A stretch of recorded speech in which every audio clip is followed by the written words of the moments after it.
तो ऋषियों ने कहा कि महाराज नारद जी ने सनकादियों से पुनः गंगा के किनारे कथा क्यों सुनी, इस पर प्रकाश डालें थोड़ा। सज्जनों, एक बार की घटना, श्री नारद जी को कथा जिन्होंने सुनाई सनकादि, ये ब्रह्मा जी के 4 मानसिक पुत्र हैं और चारों के चारों पुत्र एक बार सत्संग करने के लिए बद्रीनारायण गए। अच्छा देखो, किसी न किसी व्यक्ति में कोई ना कोई व्यसन तो होता ही है। किसी किसी में लड़ने का, किसी में निंदा करने का, किसी में गुटखा खाने का होता है ना। वो जब तक नहीं अपना काम कर देगा वो शांति नहीं आएगी उसको। ऐसे एक व्यसन है कथा कहने का, वो कथा सुनने का भी। बोलो राधे राधे राधे राधे। चारों संतों को कोई मिल जाए तो कथा सुनाने लगे, कोई ना मिले तो एक वक्ता बन गया, 3 श्रोता बन जाते हैं। मिल जाए कोई,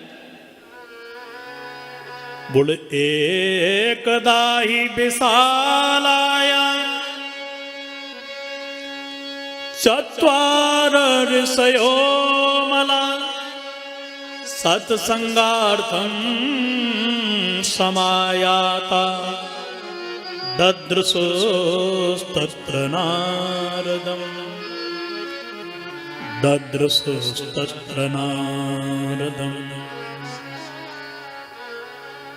चारों कुमार जा रहे, अमला, कोई मैल इनके अंदर है ही नहीं, नित्य हरि शरण कहते रहते हैं। बद्रीनारायण के निकट में पहुंचे, श्री नारद जी वहां से निकल पड़े। नारद जी कौन है? बोले ब्रह्मपुत्र हैं, नारायण के भक्त हैं, नित्य जो बीणा बजाते हैं, हरि गुण गाते हैं, उन्हीं का नाम श्री नारद जी है। और आज न बीणा बजा रहे हैं ना ही हरि गुण गा रहे हैं। यह दृश्य देख करके चारों कुमारों ने आवाज लगाई बड़ी जोर से, ओ नारद भैया सुनियो इसको। अरे संत तो वह है जो चिंतन नित्य करे, पर तुम्हारे माथे पर चिंता की लगी है। कहां से आ रहे हो? कथम ब्रह्मंदीन मुख कुतश्चिंता तुरो भवान त्वरितं गम्यते कुत्र कुतश्चागमनं तव कुतश्चागमनं तव। कहां से आ रहे हो बाबा? सनकादि कह रहे हैं, कहां जा रहे हो? आज तो तुम्हारी आकृति ऐसे दिस रही है जैसे किसी लोभी को धन मिल जाए, और लोभी को धन मिल जाए पुनः चला जाए तो व्याकुल जैसे हो जाता है। आय राम कैसे मिला और कैसे गया। क्या बात? नारद जी बोले महाराज सत्यता यह है कि हमारे पास में लंबी चौड़ी व्यथा है और आप ठहरे कथावाचक, अब व्यथा कैसे सुनाए तुमको? तो सनकादि कहते हैं नारद अपने जीवन की व्यथा गोविंद से सुना दो, ये व्यथा ही कथा बन जाती है। सुना तो दो। श्री राम जी जब वनवास में जा रहे थे तो सुग्रीव ने देखा हनुमान लगता है कि बाली का भेजा हुआ कोई ये षड्यंत्रकारी आ रहा है, और आ नहीं रहा है। हनुमान जी बोले 2 आ रहे हैं, तो तुम जाओ परीक्षण करो ये कौन है। हनुमान जी क्या बन गए? विप्र रूप धरि कपितहि गयो। हनुमान जी ने देख करके तुरंत ब्राह्मण का वेश बना लिया। क्यों?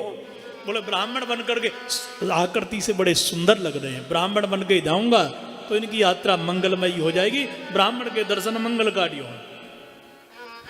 पर उसमें भी क्या बन गए? बटुक। बटुक इसलिए बन गए हैं तो हम बान रही, कोई उपद्रव कर दिया तो बालक बर रहे एक स्वभाव, ब्राह्मण तो बदनाम तो नहीं होगा। तो हनुमान जी छोटे से बटु वामन बन करके गए और सीधे जाकर के प्रणाम किया। लखन जी ने कहा कि भाई साहब लगता है कि ये ब्राह्मण नकली है। कैसे?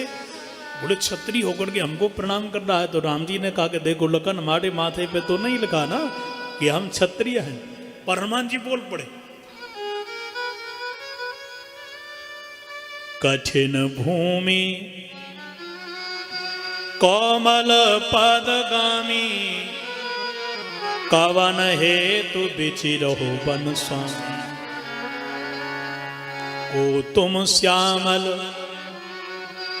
गौर शरीरा, क्षत्रिय रूप फिरो बन वीरा। आप कौन है? बड़े सुंदर दिख रहे हो, क्षत्रिय वेश धारण करके, हे वीर महापुरुषो आप जंगल जंगल में भटक रहे हो, कौन है आप? कि तुम तीन देव मह कोई? राम जी ने विचार किया, आ गया निकट में।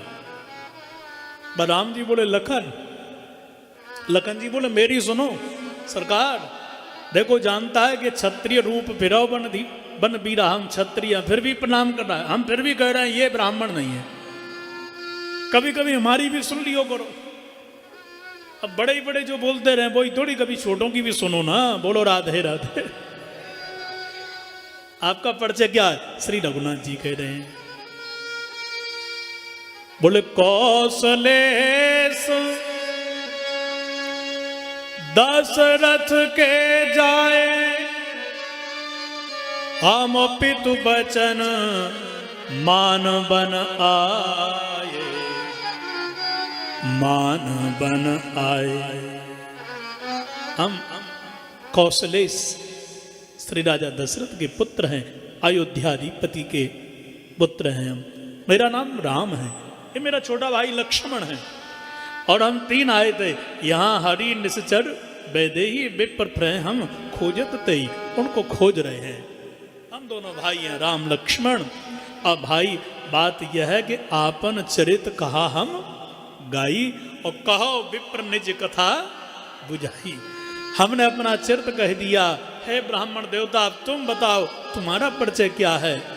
हनुमान जी शरण में गिर के बोले सरकार, चरित्र तो राम का होता है, राम की कथा होती है, जीवात्मा की तो व्यथा होती है। शरण में गिर गए। अब देखो कितनी चौपाई निकल गई, राम जी कितनी चौपाई निकल गई। राम जी ने हनुमान जी को उठाया नहीं। तब हनुमान जी को याद आई कि इतनी देरी हो गई, पतित को पावन बनाने वाले मेरे रघुनाथ जी हैं, उठा क्यों नहीं रहे? और मेरे प्रभु कहते हैं कि जैसा है वैसा मेरी शरण में आए, हम हैं तो बानर पर ब्राह्मण बन गया, ये भूल हो गई। तुरंत बन गए ब्राह्मण और तुरंत बन गए बानर, और श्री राम जी ने तुरंत उठा के गले लगा दिया। राम जी कहते हैं हनुमान मेरे से जुड़ जाओ। फिर सुनाई हनुमान जी ने अपनी व्यथा, और वही व्यथा कथा बन गई, उसको कहते हैं सुंदर कांड। बोलो राधे राधे। बन गई क्या नहीं बन गई? बोलो। अपनी व्यथा गोविंद को सुनाओ, अपनी व्यथा को भगवान से जोड़ दिया, प्रहलाद में कथा बन गई। अपनी व्यथा को जोड़ दिया ध्रुव ने, ठाकुर जी से कथा बन गई। अपनी व्यथा को मीरा ने जोड़ दिया, गिरधर से कथा बन गई। अपनी व्यथा तुलसी ने सूर ने जोड़ दी, श्री राम जी से कृष्ण जी से कथा बन गई। कहो क्या बात है? कौन कह रहे हैं? सनकादि कह रहे हैं श्री नारद जी से, कहो क्या बात है तुम्हारी? तब नारद जी बोले महाराज अब हमारी व्यथा सुनो। श्री नारायण के दर्शन करके हम धरती पर आए। हमने आकर के देखा धरती पर, विचार किया कि सबसे पवित्र जगह देखेंगे, तीर्थों में जाकर के गए। सब तीर्थों में देखा, हरिक्षेत्रम कुरुक्षेत्रम श्रीरंगम सेतु बंधनम एवमादिषु तीर्थेषु ब्रह्ममाण इतस्ततः। सब जगह गया, पूरब से पश्चिम, उत्तर से दक्षिण, सब जगह गया। देखो यहां लिखा है एवमादिषु तीर्थेषु ब्रह्ममाण इतस्ततः। ब्रह्मांड का अर्थ होता है भटकना। ये मंदिर में गए, वो मंदिर में गए, वहां भी गए, वहां भी गए। कुछ कुछ लोग मनोरंजन करते हैं। तीर्थ यदि पर्यटन स्थल बनेंगे तो तीर्थ की महिमा घट जाएगी। धर्म को व्यवसाय बनाओगे, धर्म का स्तर गिरेगा, शांति नहीं मिलेगी उससे।